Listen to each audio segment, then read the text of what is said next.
नमस्कार दोस्तों, स्वागत है आपका मनदीप महेंद्र शो में। आज हम बात करेंगे एचपीएससी को लेकर। आप सभी को पता है कि लगातार कुछ ना कुछ आरोप प्रत्यारोप लगते रहते हैं। आज मेरे साथ वरिष्ठ पत्रकार महेंद्र सिंह है। सर, स्वागत है आपका। धन्यवाद मनदीप जी, बहुत बहुत शुक्रिया जी। एचपीएससी का कंप्यूटर साइंस का रिजल्ट आया है सर, तो ओनली 39 बच्चे पास हुए हैं, तो एक बड़ा मुद्दा बना हुआ है राजनीतिक तौर पे। क्या कुछ कहेंगे, क्या कुछ देखते हैं सर इसको? मनदीप जी, एक तो इस बात से मैं असहमत हूं कि राजनीतिक तौर पर यह बड़ा मुद्दा बना हुआ है। अगर राजनीतिक तौर पर यह बड़ा मुद्दा बना होता कभी, तो फिर ऐसा रिजल्ट नहीं आता कि 1711 पद और चयन सिर्फ 39 कैंडिडेट्स का।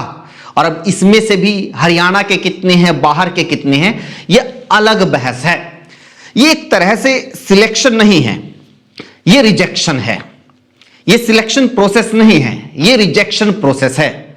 और ये लगातार हो रहा है हरियाणा के युवाओं के साथ। इस तरह के रिजल्ट्स निकाले जा रहे हैं कि या तो पद ज्यादा हैं और पास बहुत कम कैंडिडेट्स को किया जा रहा है, या फिर अगर सभी को पास किया जा रहा है, सभी पदों को भरा जा रहा है, तो उसमें हरियाणा के कम लोग हैं, बाहर के लोग ज्यादा हैं। और बहुत सारे लोग ये कहते हैं कि भाई बाहर का क्या मतलब है तो भारतीय ही है ना। बिल्कुल सर, सही बात है कि भाई हमारे वाले भी तो दूसरे राज्यों में जाके जॉब करते हैं, ऐसी दलीलें दी जाती हैं। लेकिन एक सच्चाई ये है कि हमारे यहां हम सिर्फ एक देश नहीं, हम अलग अलग राज्य भी हैं, अलग अलग राज्यों की अलग अलग सरकारें भी हैं, अलग अलग राज्यों की अलग अलग नौकरियां भी हैं। यह दलील वहां नहीं दी जा सकती कि भैया अगर हमारे पास केंद्र में सरकार है तो फिर राज्य सरकारों की क्या जरूरत है। जब केंद्र नौकरियां निकाल रहा है तो फिर राज्यों की अपनी नौकरियां निकालने की क्या जरूरत है। जब एसएससी है केंद्र के पास तो फिर ये एचपीएससी या फिर एचएसएससी की जरूरत ही क्या है। यानी है डिफरेंस हरियाणा का, हर स्टेट का नौकरियों को लेकर, तमाम चीजों को लेकर एक अलग मसला होता है। और ज्यादातर लोग जो बीजेपी वाले हैं वो अब इस बात को डिफेंड कर रहे हैं क्योंकि सरकार उनकी है, घिराई में अब वो आ रहे हैं। लेकिन ये वही बीजेपी है, आप दूसरे राज्यों में जाकर देखिए, बाकी तमाम जगहों पर भी तो बीजेपी की सरकारें हैं।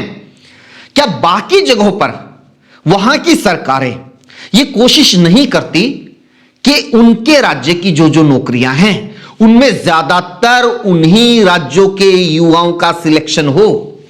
क्या राजस्थान की सरकार इस तरह का पेपर बनाती है, इस तरह की व्यवस्था बना रखी है उसने कि वहां पर राजस्थानियों का कम सिलेक्शन हो और हरियाणा वालों का, यूपी वालों का, बिहार वालों का ज्यादा सिलेक्शन हो जाए? क्या मध्य प्रदेश ने ऐसा कर रखा है? उत्तराखंड ने ऐसा कर रखा है? उत्तर प्रदेश ने क्या ऐसा कर रखा है? क्या तमाम राज्य ये कोशिश करते हैं कि नियम ऐसे बनाए जाएं, प्रक्रिया ऐसी बनाई जाए कि अपने राज्यों के लोगों का ही अपनी भर्तियों में सिलेक्शन हो, ज्यादा से ज्यादा हो। अब हरियाणा अलग लैंग्वेज तो है नहीं है हरियाणवी हिंदी से, हिंदी और हरियाणवी एक ही है, तो हम लोग तो लैंग्वेज का अलग पेपर भी नहीं रख सकते। जिन राज्यों में लैंग्वेज अलग है वहां पर तो अलग से उस लैंग्वेज का पेपर होता है, यानी ऑटोमेटिकली जो दूसरे राज्यों के लोग हैं वो कंपटीशन से बाहर हो जाते हैं। अब हम हरियाणा में ऐसा नहीं कर सकते। हरियाणा में दूसरे राज्यों के लोगों का सिलेक्शन हो रहा है, वहां तक भी बात किसी न किसी तरह से गले उतर गई थी। लेकिन यह क्या है, 1711 पोस्ट और सिलेक्शन सिर्फ 39 का। लेकिन सर एचपीएससी का कहना है कि मेरिट के आधार पे होता है ना चयन, तो 150 अंक का पेपर होता है, तो 35% का क्राइटेरिया है। अगर ऐसा ही चलता रहे तो फिर तो शिक्षक, अच्छे शिक्षक नहीं आएंगे ना। एचपीएससी का मानना है कि अच्छे शिक्षक आए, और वो आएंगे अच्छी पढ़ाई, अच्छी कोचिंग से। एक हरियाणा के बड़े महान नेता हैं मनदीप जी, मनोहर लाल खट्टर जी। उन्होंने गोहाना में एक प्रोग्राम था, उसमें उन्होंने एक बहुत बड़ी स्टेटमेंट दी थी कि जो हरियाणा के लोग होते हैं ना वो कंधे से ऊपर कमजोर होते हैं, और पढ़ाई लिखाई का जो काम होता है ना वो कंधे से ऊपर जो मजबूत लोग होते हैं उनका होता है। अब पता नहीं ये हरियाणा सरकार, ये एचपीएससी उनकी बात को सच साबित करने के लिए ये तमाम कोशिशें कर रही है, या फिर इसके पीछे कोई और वजह है। हरियाणा वो राज्य है मनदीप जी, जनसंख्या के हिसाब से अगर आप यूपीएससी एग्जाम क्लियर करने वाले स्टूडेंट्स की लिस्ट निकालेंगे तो टॉप पर हरियाणा है। टॉप 100 की आप लिस्ट निकालिए हर एग्जाम की, जनसंख्या के हिसाब से अगर आप तुलना करेंगे तो बहुत सारे लोग बोलते हैं कि यूपी बिहार वाले इनमें आगे रहते हैं। नहीं, आप जनसंख्या के हिसाब से तुलना करेंगे तो हरियाणा बहुत आगे रहता है, इवन पंजाब आगे रहता है। तो हम लोग यूपीएससी में तो टॉप करते हैं और ये लोग कहते हैं कि दूसरे राज्यों में हरियाणा वालों का सिलेक्शन होता है। हम लोग दूसरे राज्यों में जाने के लिए, नौकरी करने के लिए भी कैपेबल हैं, अपने राज्यों के ही एग्जाम क्यों नहीं पास कर पाते हम लोग? मनदीप जी स्पष्ट है, साफ है, ये कोई बड़ी बात नहीं होती स्टूडेंट्स को फेल करना। इसमें क्या दिक्कत है? आप चौथी क्लास के बच्चे को 5वीं क्लास का पेपर पकड़ा दीजिए, सारे फेल हो जाएंगे। 39 भी पास करने की क्या जरूरत है? आप किसी भी मतलब ग्रेड ए के बच्चे को ग्रेड बी का, सी का या कोई भी आउट ऑफ सिलेबस या फिर बहुत ज्यादा टफ क्वेश्चन पेपर, कितना भी इंटेलिजेंट बच्चा हो, आप उसको पकड़ा दीजिए, सारे फेल हो जाएंगे। तो अगर मंशा ही आपकी ये है, इसी मंशा के तहत आप काम कर रहे हैं कि हमें पास नहीं होने देना है, हमें ये तय करना है, हमें ये बताना है लोगों को कि हरियाणा वाले कैपेबल नहीं हैं। और ये सिर्फ एक पेपर की बात नहीं है मनदीप जी, मैं आपको ना कई उदाहरण दे सकता हूं। अभी पीछे जो इंग्लिश का भी तो हुआ था, हाँ जी, इंग्लिश टीचर्स का जो सिलेक्शन हुआ था, और ये प्रक्रिया में ना पूरी लिस्ट है ना मैंने निकाली थी। कहां से शुरू करूं? आप प्लीज मुझे रोकिएगा मत, मैं बता देता हूं जी। असिस्टेंट प्रोफेसर की जो पॉलिटिकल साइंस की उनकी भर्ती हुई थी, ठीक है, 18 पद, उनमें से 11 बाहर के सिलेक्ट हुए थे। एसडीओ इलेक्ट्रिकल 2019 चुनाव से पहले बड़ा मुद्दा बना था, 80 में से 78 बाहर के। यह भर्ती कैंसिल हो गई थी, लेकिन यह भर्ती फिर हुई। एसडीओ इलेक्ट्रिकल के 99 पदों में से 77 बाहर के। Lecturer group B technical education 157 में से 103 बाहर के। एचसीएस 2017 का जो हुआ था उसमें 3 में से 1 बाहर का।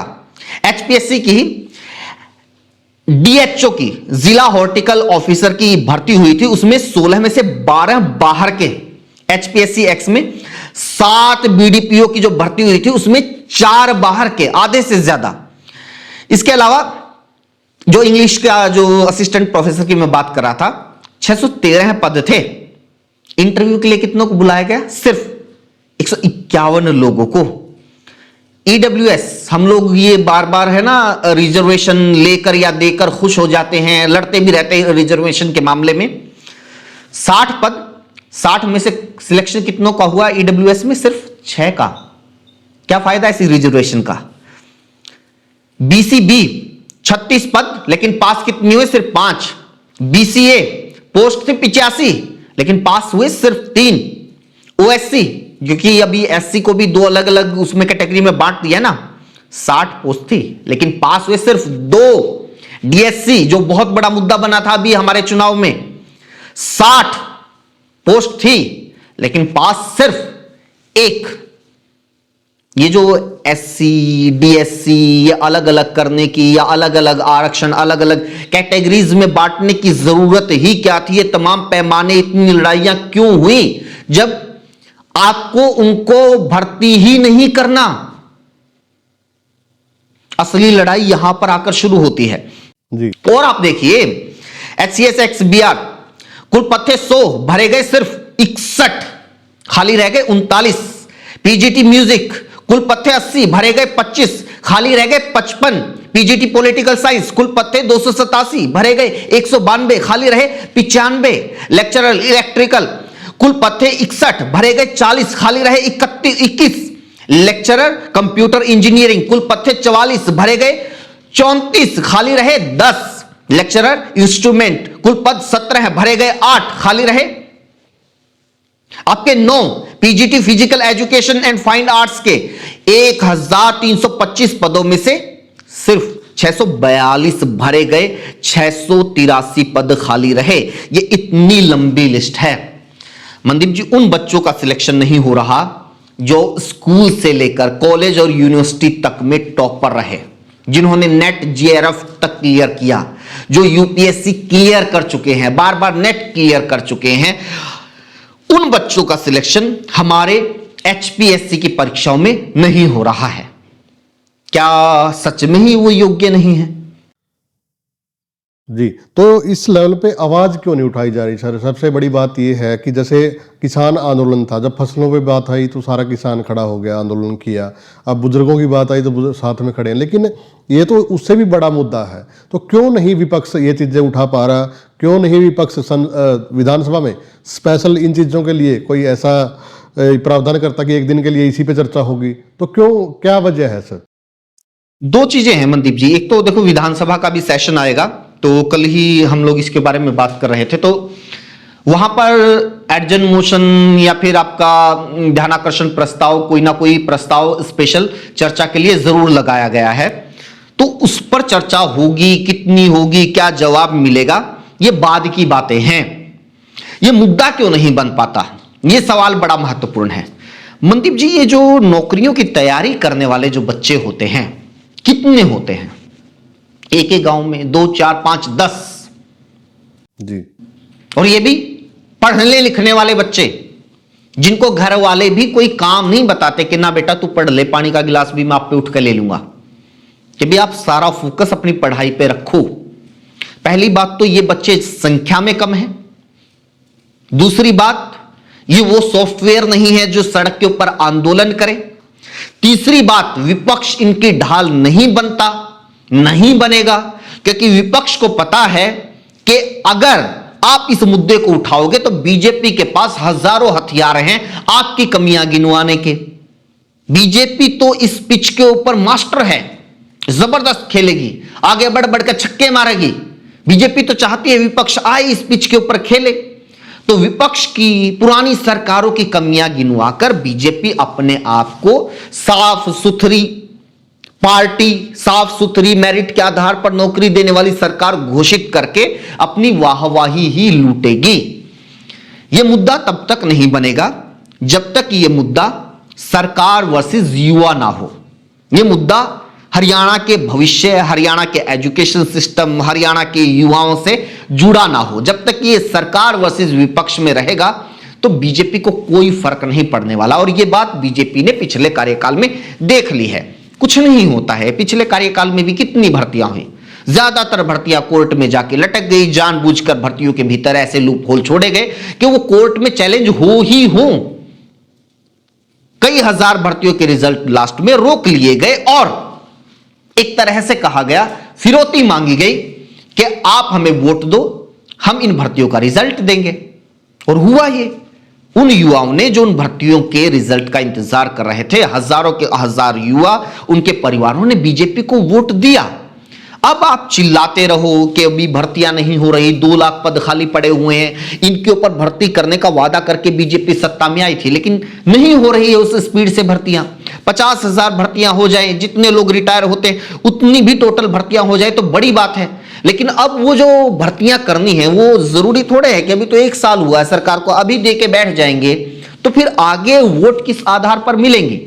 वोट तो तब मिलेंगी ना कि इन भर्तियों को, इन तमाम पदों को होल्ड पे रखा जाए, चुनाव से ठीक पहले, इवन चुनाव के बीच में पेपर करवाए जाए, डॉक्यूमेंट वेरिफिकेशन हो, इंटरव्यू हो, और फिर कोई चुनाव आयोग में जाके या कोर्ट में जाके रोक लगवा देगा कि जी अभी इलेक्शन के बीच में आप रिजल्ट कैसे निकाल सकते हैं, तो बीजेपी को बहाना मिल जाएगा कि हम तो निकालना चाहते थे, ये देखो विपक्षियों ने साजिश रच के आप लोगों का रिजल्ट रोक दिया।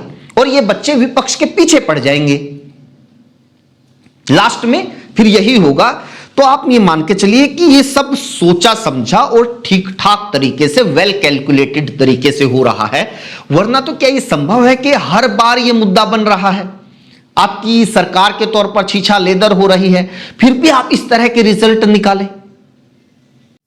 जी महेंद्र जी, इसके साथ साथ अगर ऐसा ही चलता रहा तो हमारे युवा यूपीएससी एसएससी की तरफ ज़्यादा जा रहे हैं और ज़्यादा विदेशों में जा रहा है। जैसे यूक्रेन जैसे वहाँ पे युद्ध है, लेकिन उसमें भी हमारा युवा जा रहा है, तो एक बड़ा रिस्क लेके जा रहा है। तो कहीं ना कहीं जो एचपीएससी की कमियां हैं, तो जो युवाओं का भविष्य है उसके कहीं ना कहीं खतरनाक बनाया जा रहा है। अब ये तो देखो, हरियाणा को सोचना है। हरियाणा के लोग दूसरे देशों में जा रहे हैं, दूसरे राज्यों में पलायन कर रहे हैं, और जो दूसरे राज्यों के लोग हैं वो हरियाणा में आ रहे हैं, खूब बस रहे हैं, यहां के वोटर बन रहे हैं, और अब तो यहां का रेजिडेंशियल जो सर्टिफिकेट है, डोमिसाइल सर्टिफिकेट है, वो लेना भी बहुत आसान हो गया है। पहले 15 साल की आपको मियाद देनी पड़ती थी, हरियाणा में लगातार रहना पड़ता था, तब आपका डोमिसाइल बनता था। उसको घटाकर सीधे 5 साल कर दिया गया है। यह बड़ा मुद्दा नहीं बन पाया मनदीप जी, और यह मुद्दा एससी ओबीसी के बीच में नहीं बन पाया, क्योंकि जनरल कैटेगरी का तो क्या है कि भी वो ओपन मेरिट में, ओपन कंपटीशन में रहते हैं। जनरल जो मेरिट चढ़ती है उसमें तो कोई भी आके फॉर्म अप्लाई कर सकता है, वो तो शुरू से है। लेकिन ये जो डोमिसाइल की मियाद कम की गई, इससे क्या हुआ, इससे दूसरे स्टेट का जो ओबीसी है, दूसरे स्टेट का जो एससी है, वो यहां पर आकर हमारी स्टेट की जो रिजर्व कैटेगरीज हैं उनको कंपटीशन दे सकता है, उसी कैटेगरी में कंपीट कर सकता है। तो यह मुद्दा नहीं बन पाया। और अभी हरियाणा चाहे किसी भी स्थिति में हो, लेकिन ऐसी स्थिति में है कि यहां पर अगर कोई यूपी बिहार का, बहुत सारे ऐसे पिछड़े राज्य हैं, वहां के जब लोग आते हैं तो उनके लिए हरियाणा फौरन से कम नहीं है। 3,000 रुपए की, 3,000 रुपए है ना अभी बुढ़ापा पेंशन, है उससे ज्यादा होगी 3200 रुपए बुढ़ापा पेंशन। किसी और राज्य में आप सोच ही नहीं सकते, क्या पता अगले 10 साल तक नहीं सोच सकते। और जो क्राइटेरिया है यहां पर पेंशन देने का, और अब महिलाओं के लिए अगर 2100 रुपए की भी ये शुरू हो जाए स्कीम, तो 2100 रुपए महिला के, 3200 रुपए बुजुर्ग के, और बहुत सारी स्कीम्स हैं हरियाणा में जो सरकारी हैं, वो चाहे 100 गज के प्लॉट, और जो प्रधानमंत्री आवास योजना के तहत ये जो क्राइटेरिया होते हैं ना, इनको बाहर के जो परिवार होते हैं वो ज्यादा अच्छे से फिलअप करते हैं, क्योंकि उनके पास फैमिली आईडी का कोई डॉक्यूमेंट नहीं होता। उनको फैमिली आईडी के डॉक्यूमेंट में उनके परिवार की पीछे की जो इनकम है वो नहीं चढ़ती। वो लोग फ्रेश यहां पर आते हैं, किसी संपत्ति की वो मालिक नहीं होते हैं, और वो अपनी इनकम इसलिए कम दिखा सकते हैं क्योंकि नहीं पता है किसी को कि भी इनके परिवार में कोई पीछे सरकारी नौकरी करने वाला है, पीछे उनके कोई जमीन है। वो तो बिल्कुल एक तरह से फ्रेश है ना, यहां पर नहीं है मकान। बहुत सारे लोग किराए पे रहते हैं, जो किराएदार है वो ऑटोमेटिकली उन जो सारी की सारी जो सरकारी योग्यताएं होती हैं उनको पूर्ण करता है, और हरियाणा की जितनी भी सरकारी बेनिफिशियरी स्कीम्स हैं उनका सबसे ज्यादा फायदा उठाता है, और वो बीजेपी का पक्का वोटर होता है। जो प्रवासी जितने भी वोटर्स हैं, आप जाकर देख लीजिए, कभी बात कर लीजिए, 99 नहीं, मैं तो कहूंगा कि 100 के 100% बीजेपी के परमानेंट वोटर हैं, क्योंकि उनको लगता है कि यार ये कमाल कर रही है हरियाणा में सरकार। और ये पहले भी अगर वो हरियाणा में आते थे तो उनको हरियाणा फॉरेन जैसा लगता था, हरियाणा की फैसिलिटीज, हरियाणा का पे स्केल उनको फॉरेन जैसा लगता था। लेकिन बीजेपी उस चीज को भुनाना जानती है, उस चीज को, सेंटिमेंट को वोट में बदलना जानती है। ये इसीलिए हो रहा है कि हरियाणा की नौकरियों में अगर हरियाणा के लोग कम लगते हैं, बाहर के लोग ज्यादा लगते हैं, तो क्या दिक्कत है? ये तो वोट बैंक बढ़ रहा है।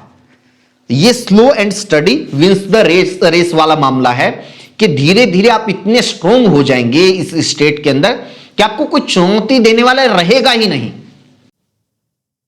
जी, तो सर कैसे सुधार किया जा सकता है एचपीएससी की अगर बात करें तो कैसे सुधारा जा सकता है इन भर्तियों को लेकर? नहीं, सुधार तो कैसे होगा? सबसे पहला सुधार तो ये हो कि भी आपका कम से कम एचपीएससी का जो चेयरमैन है वो तो हरियाणा का हो, वो तो हो जिसको मतलब कोई हरियाणवी जाके कह सके, जिसको हरियाणवी की कोई मतलब सेंटीमेंट जुड़ा हो। अगर वो व्यक्ति ही बाहर का होगा तो उसके लिए तो बड़ी अच्छी बात है कि हरियाणा के कम लोग सिलेक्ट हों, उनके राज्य के ज्यादा सिलेक्ट हो जाए, उसके लिए तो बहुत अच्छी बात है। दूसरा, इसका नुकसान क्या है? क्या हरियाणा के मुख्यमंत्री को नहीं पता है? क्या हरियाणा के मुख्यमंत्री नहीं चाहते हैं कि यहां पर हरियाणा के बच्चे ज्यादा सिलेक्ट हों? चाहते होंगे कहीं ना कहीं, लेकिन ये बाहर के व्यक्ति यहां पर चेयरमैन बने हुए हैं तो ये हमारे मुख्यमंत्री की पसंद तो है नहीं, ये पसंद है ऊपर से, ऊपर की रिकमेंडेशन है। ऊपर की रिकमेंडेशन से आए हुए व्यक्ति के खिलाफ बोलना, उसको डिक्टेट करना, उसको कोई आदेश देना, यह संभव नहीं है हरियाणा के मुख्यमंत्री के लिए या हरियाणा की सरकार के लिए कि उनको कह दे कि भाई ये के खिलवाड़ हो रहा है।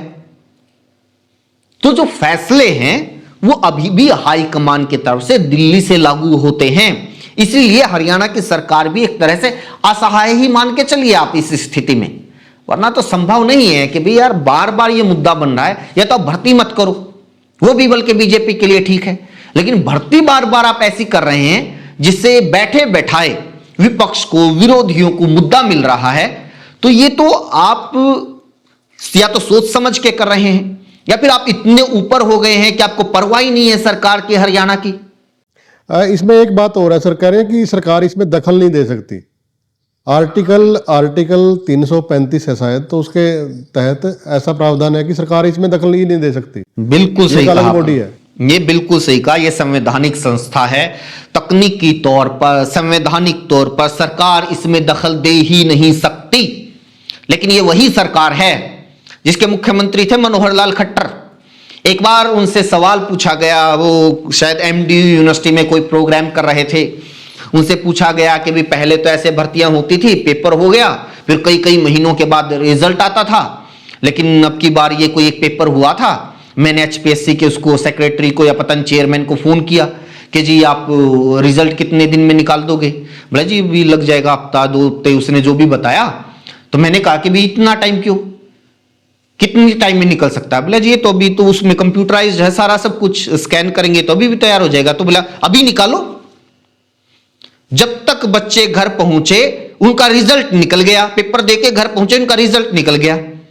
तो ये अगर इंडिपेंडेंट संस्था है तो मुख्यमंत्री की क्या पावर है कि वो सेक्रेटरी को या चेयरमैन को फोन कर दे और उनको कहे कि रिजल्ट अभी निकालो? और अगर ये इंडिपेंडेंट संस्था है तो बीजेपी किस आधार के ऊपर आरोप लगाती है पिछली सरकारों के ऊपर कि भी वो सरकारें सिलेक्शन में पारदर्शिता नहीं रखती थी, सिफारिश के आधार पर, पर्ची खर्ची के आधार पर भर्तियां होती थी? इंडिपेंडेंट संस्था थी, अपने हिसाब से काम कर रही थी, तो इसमें पिछली सरकारों का क्या दोष है? तो ये जो शब्दों की बाजीगरी है चलेगी, वहां चल जाएगी जहां पर आप खुद में ही इतने लीन हो कि आपको लगे कि आपने आंख बंद कर ली तो सारी दुनिया अंधी हो गई। लेकिन जब आप थोड़ा बहुत दिमाग का इस्तेमाल करोगे तो आपको पता चल जाएगा सरकार से ऊपर कुछ नहीं है। जी धन्यवाद सर बातचीत करने के लिए। और आज एचपीएससी के एक बड़े मुद्दे पर आपने अच्छे तरीके से बताया है, तो आप भी कमेंट के माध्यम से अपनी राय जरूर दें। धन्यवाद।